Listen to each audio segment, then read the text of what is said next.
Dominus vobiscum. Et cum spiritu tuo. Sequentia Sancti Evangelii secundum Lucam. Recibi Domini. In illo tempore erat Iesus etiens demonium, et illo erat nutum et cum exercit demonium locutus est, motus et admirate sunt urbe, quid nauten ex exerum in Beelzebub, principe demoniorum, eicit demonia.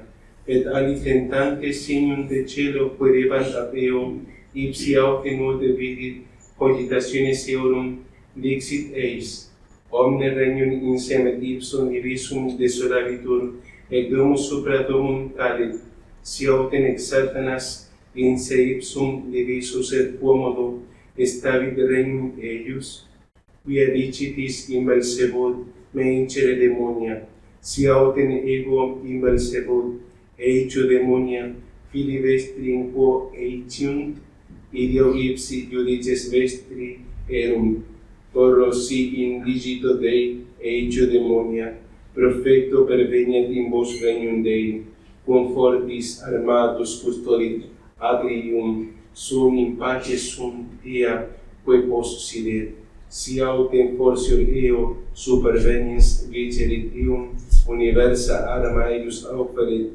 in quibus confidebat, et spolia eius victimum, quia non est mecum contra me est, et qui non collisit mecum dispersit.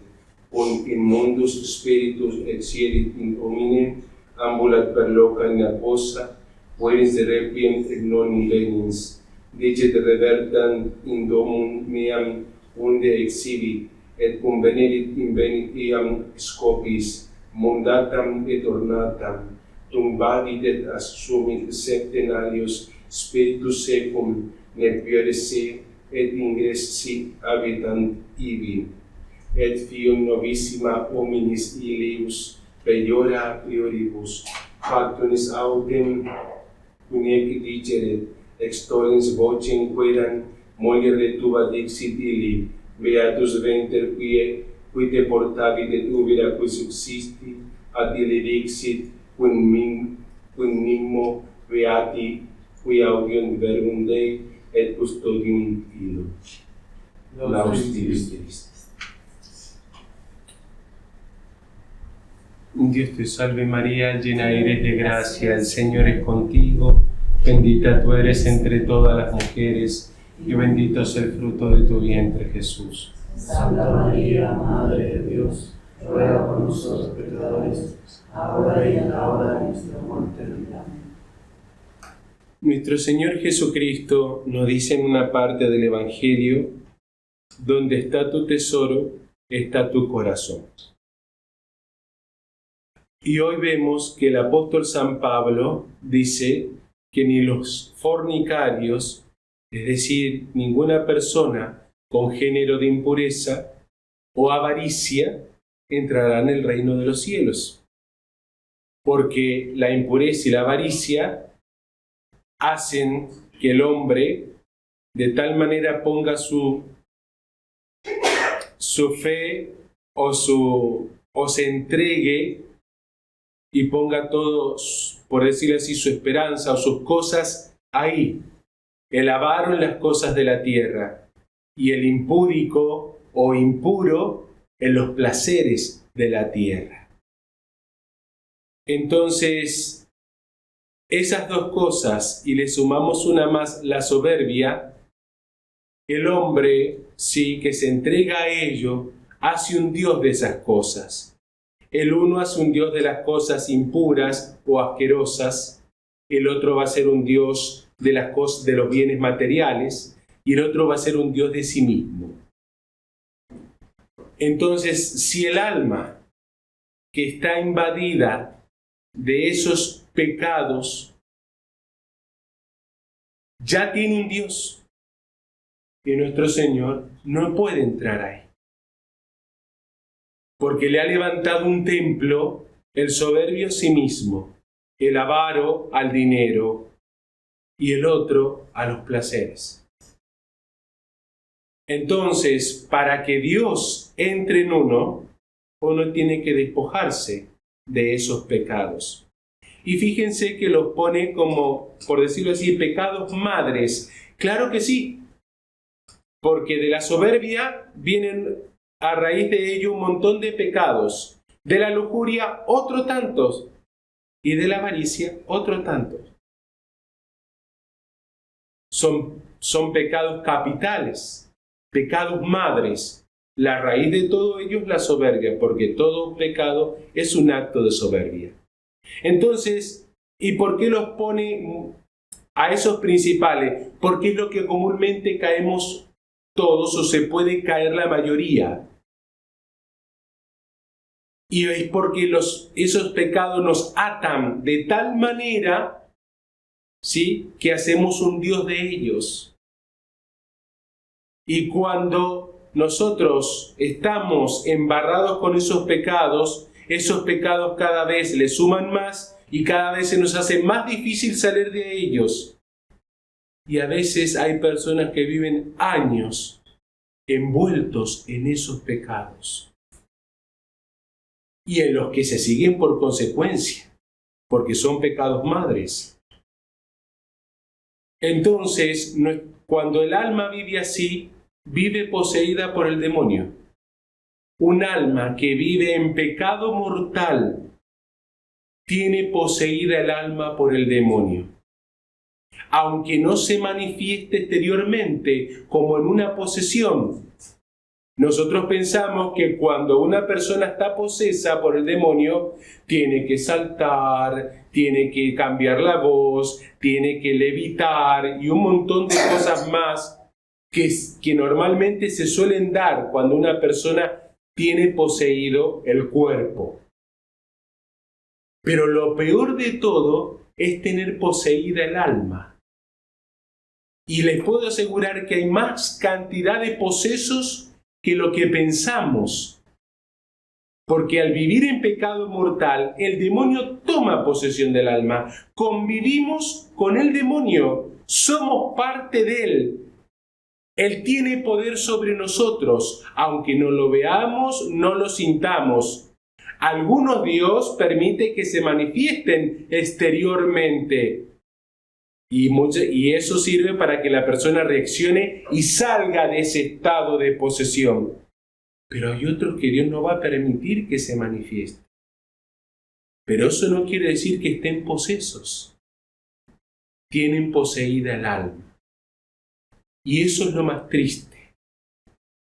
Y por eso hoy vemos a nuestro Señor, ¿sí?, que está liberando a una persona que está poseída, ¿sí?, del demonio mudo, dice. Y el evangelista San Mateo, ¿sí?, dice que no solo estaba mudo, sino que estaba ciego. Y claro que es así. Y de ahí se sigue una enseñanza espiritual, porque la persona que está poseída por el demonio, por el pecado mortal, está ciega. No ve, ve corporalmente, pero espiritualmente no ve. El que vive atrapado, imbuido en esos pecados de lujuria, avaricia y soberbia, no ve más de sí mismo y de lo que desea y quiere.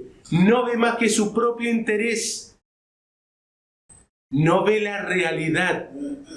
Y si pasa años así, esa persona no solamente se vuelve ciega, sino que también se vuelve sorda. No quiere escuchar la palabra de Dios. No quiere escuchar a aquellos que le dicen que lo que está haciendo está mal. Y por eso normalmente las personas que viven en pecado, en esos pecados especialmente, ¿sí?, no les gusta, se enojan con aquellas personas que viven correctamente porque le están refregando en la cara que ellos están mal, o las personas que le dicen, mirá, tenés que salir de eso, está mal lo que estás haciendo. No quieren escuchar. Se ponen tercos, llega a tal punto que la persona se pone terca y no quiere escuchar. Y se enoja y se aparta de aquellos que van por el buen camino. Y queda muda. ¿Qué hace el mudo? No habla. El mudo ¿y qué hacen los mudos? Los mudos en la vida real se juntan con personas que hablan el lenguaje de señas. Así también la persona que vive en pecado y que no quiere salir de ello, se empieza a juntar con los mismos que hablan su idioma. Con los mundanos, con los pecadores, con los que están atrapados por ello mismo. Porque ya no quiere escuchar y cierra sus oídos a la verdad. Y el demonio, por lo tanto, ha tomado más que posesión de su alma. Le pertenece completamente. A no ser que la persona quiera salir de ese estado y se deje por Cristo curar. Y el medio que va a tener Cristo para curar nuestra sordera espiritual, nuestra ceguera espiritual y nuestra posesión es el sacramento de la confesión. El sacramento de la confesión es el sacramento por el cual Cristo penetra en el alma a fondo, limpia, purifica, sana. Es el sacramento por el cual Dios vuelve a tomar posesión de mi alma. Es el sacramento por el cual Cristo nuestro Señor nos puede perdonar. Entonces es importantísimo que si uno está atrapado por esos pecados de la lujuria, de la avaricia, de la soberbia o cualquier clase de pecado, que recurra a la confesión lo más que se pueda para poder salir de ese estado y que no le invada la ceguera espiritual ni la mudez espiritual. Cristo, cuando nos confiesa a través del sacerdote, empieza a obrar en nosotros, sí, con su gracia, el cambio que necesitamos para ser hombres nuevos y dejar al hombre viejo, y nos da la fortaleza para luchar contra esos vicios que están arraigados en nosotros y que es necesario. Y que muchos de esos vicios o esos pecados los adquirimos desde niños o desde jóvenes. Y que hoy grandes nos vemos de tal manera envueltos que a veces nos cuesta salir de ellos. Pero que es necesario que luchemos hasta el día de nuestra muerte para poder vencerlos. Pero eso lo vamos a hacer si nosotros somos humildes y nos vamos a confesar y hacemos una buena confesión. La humildad es de capital importancia para que nosotros podamos salir de los pecados.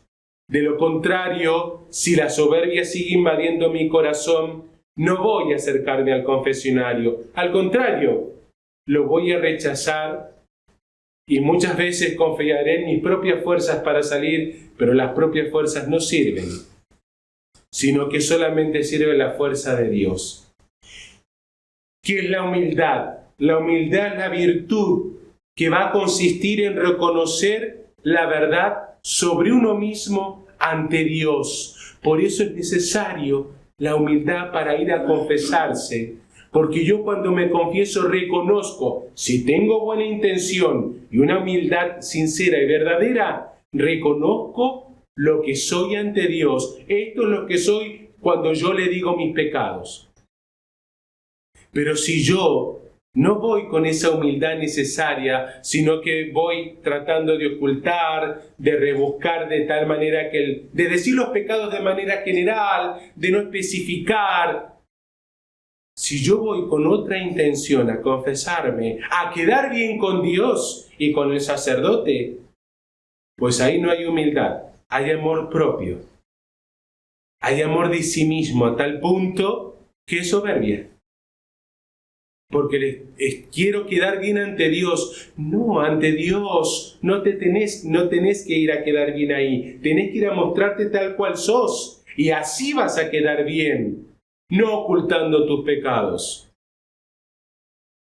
La humildad te hace aceptar que sos pequeño, que tienes limitaciones y que tienes una naturaleza que, si bien con el bautismo te fue perdonado el pecado original, pero te ha quedado inclinada más al pecado que a lo bueno.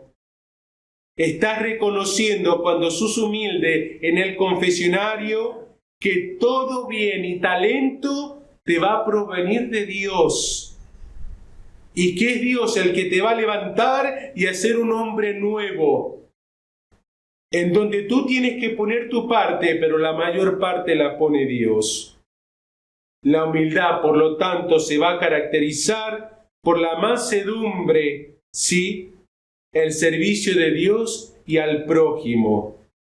Porque si te has acusado humildemente de tus pecados, la bondad de Dios entra en ti, la gracia de Dios, Dios mismo. Y por lo tanto, sí va a crear en ti una dependencia total de Dios, que te va a llevar a reconocer que siempre tienes necesidad de Él y de manera constante de su amor y del apoyo divino que necesitas para poder caminar el camino de la verdad, que es el camino de Cristo.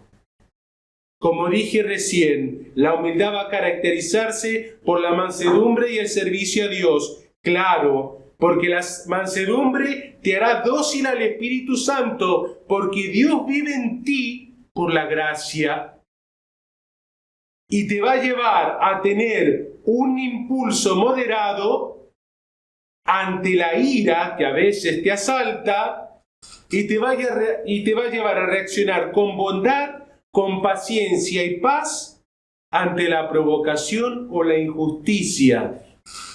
La mansedumbre te hará dócil, pero previo tienes que ser humilde. Al ser dócil al Espíritu Santo, esa docilidad te va a llevar a amar y a servir a Dios, a querer hacer las cosas como Él te pide, a no anteponer tu propio parecer, sino que en todo quieras cumplir la voluntad de Dios. Y la voluntad de Dios es que amarás al Señor tu Dios sobre todas las cosas y al prójimo como a ti mismo. Es decir, unida a la mansedumbre va la caridad, porque tu alma vive en gracia de Dios. Y si eres caritativo y tienes amor de Dios, por lo tanto, te llevará a que tú estés siempre abierto a la verdad, a que escuches la voz de Dios, a que no te cierres y a que si caes en pecado te vuelvas a levantar las veces que sea necesario, con tal de que así busques a Dios y puedas lograr salvar tu alma. Humildad, mansedumbre y paciencia van juntas y son necesarias a la vida espiritual. Vemos también en el Evangelio cómo los fariseos no quieren escuchar la verdad, están cegados por su maldad y tientan a Cristo. Nosotros no tenemos que contener ese comportamiento, sino que tenemos que tener ese comportamiento humilde, sí, que se deja curar por Cristo, que lo escucha y que trata de todo, sí, de asemejarse a Él. También vemos cómo al final del Evangelio se levanta esa mujer y alaba a nuestro Señor Jesucristo, sí, y alaba a su Santísima Madre, la Virgen María, porque aquel que vive en gracia de Dios, sí, y es librado de la mudez espiritual, alaba a Dios, es decir, le da gloria, y lo alaba principalmente a través de su Santísima Madre, imitando, sí, la humildad, la obediencia y la disposición que tuvo la Santísima Virgen María. Es así que la mujer va a decir: bienaventurado el vientre que te llevó y los pechos que te alimentaron. Y Jesús va a responderle: más bien bienaventurados los que escuchan la palabra de Dios y la ponen en práctica. Porque la Virgen fue más bienaventurada porque hizo la voluntad de Dios, porque no cerró sus oídos a la palabra de Dios, porque en todo obró conforme a lo que le mandaba.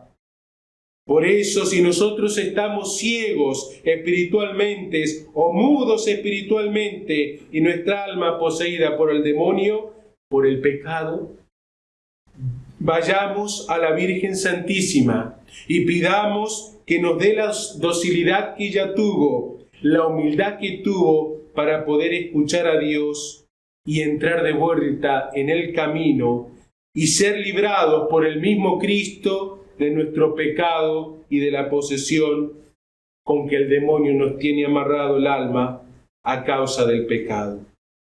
El pecado es el mayor mal de todos los tiempos. Es el mal en sí mismo, por decirlo así, porque nos aleja de Dios, nos priva de Dios el pecado mortal. Y no hay mayor mal que vivir lejos de Dios. Es lo que acontece con las almas que se condenan. Viven lejos de Dios para siempre. Nunca más podrán ver a Dios. Al contrario, cada vez que lo oyen, su conciencia les recriminará que ellos podrían haber estado con Dios y no lo están. Y por eso en el infierno no hay lugar para el amor, sino para el odio. Eso es lo que queremos nosotros. Condenarnos y vivir odiando por toda la eternidad a aquel que nos ha dado todo.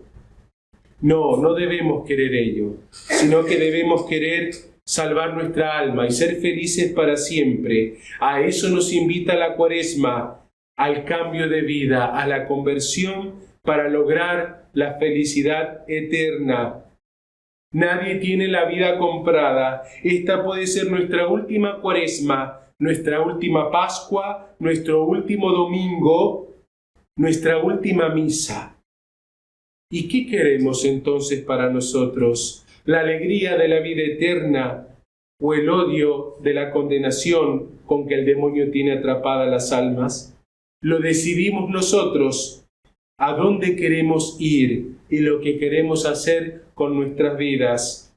Tan solo Dios en la vida eterna nos da la sentencia de lo que nosotros elegimos.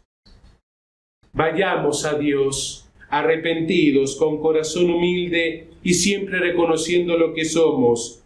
Y de esa manera Dios tendrá misericordia de nuestras almas, nos borrará de todo pecado, nos limpiará y nos ayudará a reparar por los mismos, y así lograremos salvarnos.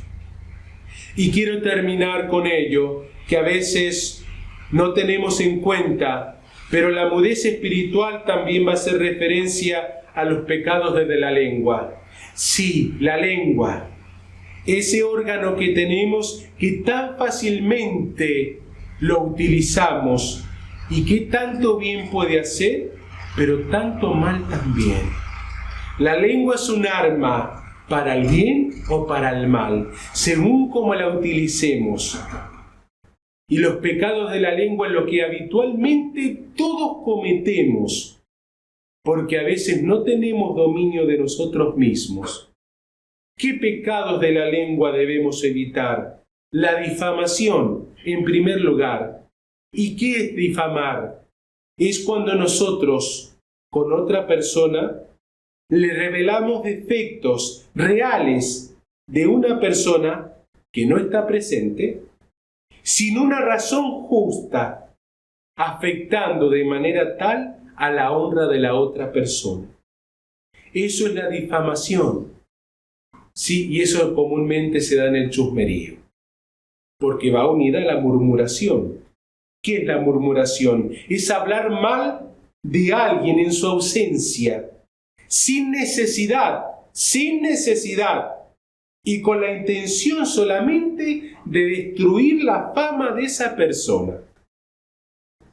Muchas veces a ese pecado le unimos la calumnia, inventar falsedades o mentiras sobre otra persona para dañarla. El juicio temerario es juzgar interiormente, sin fundamento suficiente, que las acciones de la otra persona son malas. La blasfemia es insultar a Dios, a los santos y a la Virgen. las groserías, las palabras cochinas o groseras o chistes obscenos que podemos cometer o decir. Las malas palabras, hablar sin caridad, la maledicencia, el que se dedica a maldecir a los demás, y el hablar en demasía. Estos pecados de la lengua se producen porque hablamos muchas veces demasiado. No aprendemos a callar. No aprendemos a hacer silencio. La persona que habla en demasía, que no puede quedarse callada, ¿sí? También, y habla. En todo eso que habla, obviamente, a veces terminan perjudicados los otros prójimos. Entonces, hablar demasiado sin tener tiempo para rezar, reflexionar, también es un pecado. Entonces hay que cuidar la lengua. Y eso va para todos nosotros. Ya les acabo de decir, y si no se los, obviamente en el sermón lo repito, pero si no se los aprenden, me dice y se los doy escritos o se los envío para que ustedes analicen y piensen.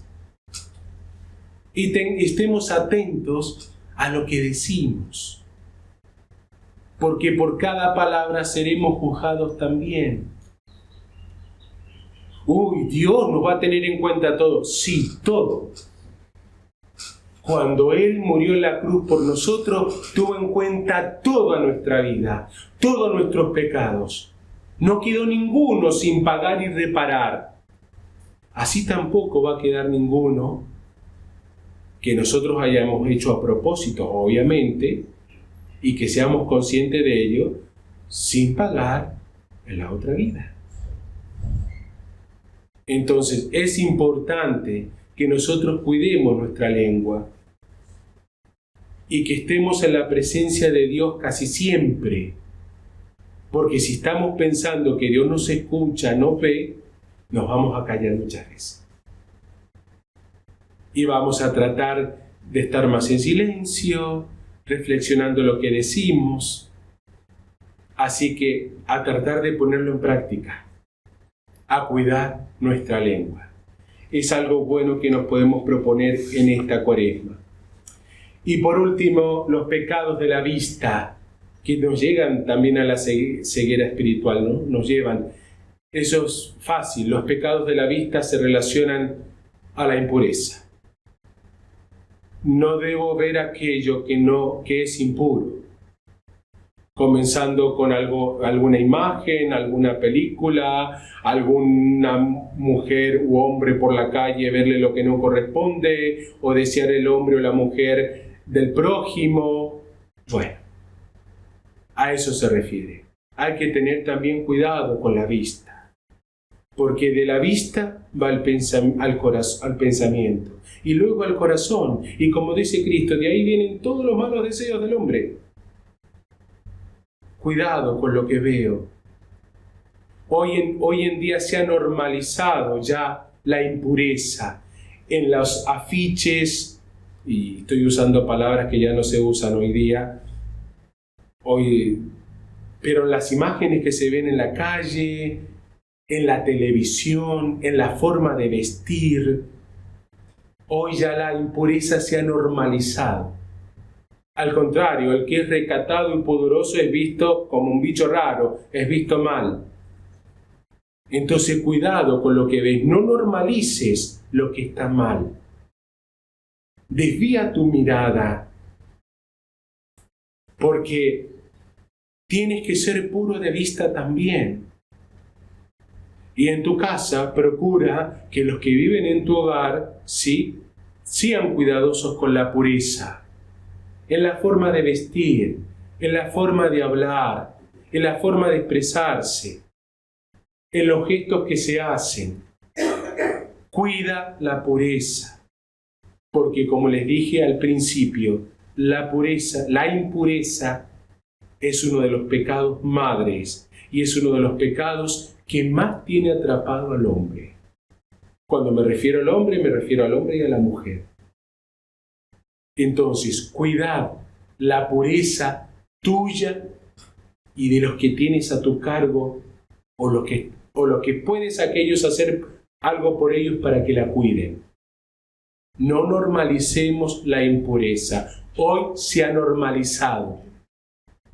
Todo el mundo ve porquerías, todo el mundo se manda mensajes obscenos, chistes obscenos, como una picardía. Ni qué decir de la moda. Verdaderamente a veces no se puede ni salir a la calle. No normalicemos lo que está mal, porque todo eso nos llevará a que cada vez Dios esté más lejos de nosotros. Entonces, si nos preguntamos, ¿por qué suceden tantas cosas en el mundo? ¿Por qué tantas catástrofes, guerras? Porque es verdad, vivimos en un mundo catastrófico. ¿Por qué ahora mismo, tanta lluvia que destruye caminos, casas, tormentas fuertes? ¿Y qué se piensa? ¿Que estamos haciendo las cosas bien para que Dios nos envíe bendiciones desde el cielo y nos felicite? No estamos haciendo las cosas bien. Y esos pecados claman la justicia de Dios. Entonces no esperemos, ¿sí?, que nos vaya bien. No, reparemos por esos pecados para que Dios tenga misericordia y no haga sentir su justicia sobre nosotros. Porque de la justicia de Dios nadie se libra. Pero es preferible que nos haga sentir su misericordia y no su justicia. Entonces es ahí necesaria la reparación. Reparemos por nuestros pecados. Hagamos penitencia, no solo por los nuestros, sino por los de los demás. El cristianismo es en serio. La vida espiritual es seria. Lo decían los pastorcitos de Fátima, esos dos niños, que dice que Jacinta y Francisco, que son los que murieron más chiquitos, hacían todo lo que podían para reparar por los pecados. Porque quedaron tan impresionados de cuando la Virgen les mostró el infierno y cómo las almas caían ahí. Y esa alma puede ser la mía, puede ser la de ustedes, puede ser la de un amigo, la de un familiar que no esté cerca de Dios. Pero esa alma puede evitar el infierno si tú, que sos consciente y tratas de ser un buen cristiano, obras bien y ofreces sacrificios y penitencias para reparar tus propios pecados y los de los otros. Seamos cristianos conscientes y vivamos de tal manera que salvemos nuestra alma y que Cristo nos diga: venid benditos de mis padres, al reino que tengo preparado desde el principio. Pero no solo, nosotros solos no, con compañía. Esa compañía deben ser las almitas que nosotros ayudamos a salvar. Que así sea, que junto con nosotros llevemos otras almas. Ave María Purísima. En el nombre del Padre, del Hijo y del Espíritu Santo. Amén.